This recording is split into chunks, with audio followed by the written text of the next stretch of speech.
గోదావరి కని జయదుర్గ ఆలయంలో భవానీ దీక్షమాల ధారణ స్వాములకు మంగళవారం విహెచ్ఆర్ ఫౌండేషన్ వ్యవస్థాపకులు బీఆర్ఎస్ పార్టీ రాష్ట్ర నాయకులు వ్యాళ్ల హరీష్ రెడ్డి, వ్యాళ్ల శ్రావ్య హరీష్ రెడ్డి దంపతులతో కలిసి అన్నప్రసాద వితరణ చేశారు. ఈ సందర్భంగా హరీష్ రెడ్డి మాట్లాడుతూ రామగుండం నియోజకవర్గంలో దసరా శ్రీదేవి శరన్నవరాత్రి ఉత్సవాలు ఘనంగా జరుపుకోవాలని, చెడుపై విజయం సాధించిన సందర్భంగా దసరా ఉత్సవాలు జరుపుకుంటారని, రామగుండం నియోజకవర్గంలో కూడా రాక్షస పాలన సంహారం జరిగి రాబోయే రోజుల్లో ఘనంగా విజయ గర్వంతో ఉత్సవాలు జరుపుకునేలా అమ్మలగన్న అమ్మ జయదుర్గ అమ్మవారు ఆశీస్సులు అందజేయాలని కోరారు.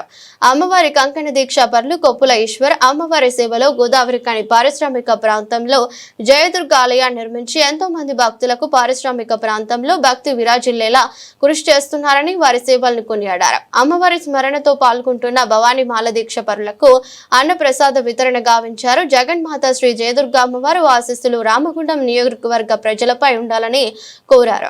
ఈ కార్యక్రమంలో మాజీ అంతర్గాం జడ్పీటీసీ అముల నారాయణ, మూల విజయరెడ్డి, జాహిద్ పాషా, సిగిరి రాము, పోలాడి శ్రీనివాసరావు, నడిపల్లి సాయి, వంశీకృష్ణ, పోయేల రవికొండ, సురేష్, రవీంద్రచారి, బొడిగే శ్రీనివాస్, యుగంధర్, మొలుగురి శ్యామ్ తదితరులు పాల్గొన్నారు.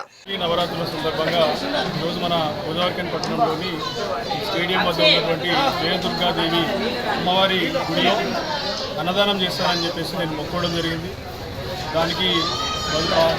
దానికోసమే నేను రావడం జరిగింది.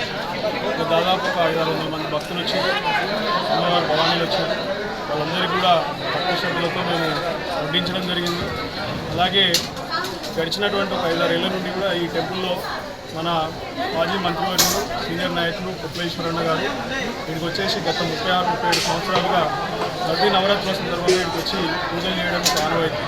మరి వారిని చూసి, వారి భక్తిని చూసి ఖచ్చితంగా మనం కూడా భక్తి బాటలో నడవాలని చెప్పేసి ఒక సదుద్దేశంతో ఈరోజు ఇక్కడ గోదావరికని పట్టణంలో ఉన్నటువంటి భవానీలందరినీ కూడా పిలిపించుకొని వాళ్ళకి మరి భోజనం వడ్డించడం, ఈరోజు అన్నదాన కార్యక్రమం చేయడం అనేది నిర్వహించడం జరిగింది. ఇక్కడికి వచ్చినటువంటి భక్తులందరూ కూడా భక్తి శ్రద్ధలతో అమ్మవారిని దర్శించుకొని ఇక్కడ మనం చేపడుతున్నటువంటి అన్నదాన కార్యక్రమాలు పాల్గొని ఇక్కడ సంతోషంగా ఉండడం వలన నాకు కూడా కొంత మంచి జరుగుతుందని చెప్పేసి ఆలోచించి ఈ కార్యక్రమాన్ని నిర్వహించడం జరిగింది. వచ్చినటువంటి భక్తులందరికీ మరొకసారి నా తరఫున, నా సత్యమణి తరఫున ధన్యవాదాలు.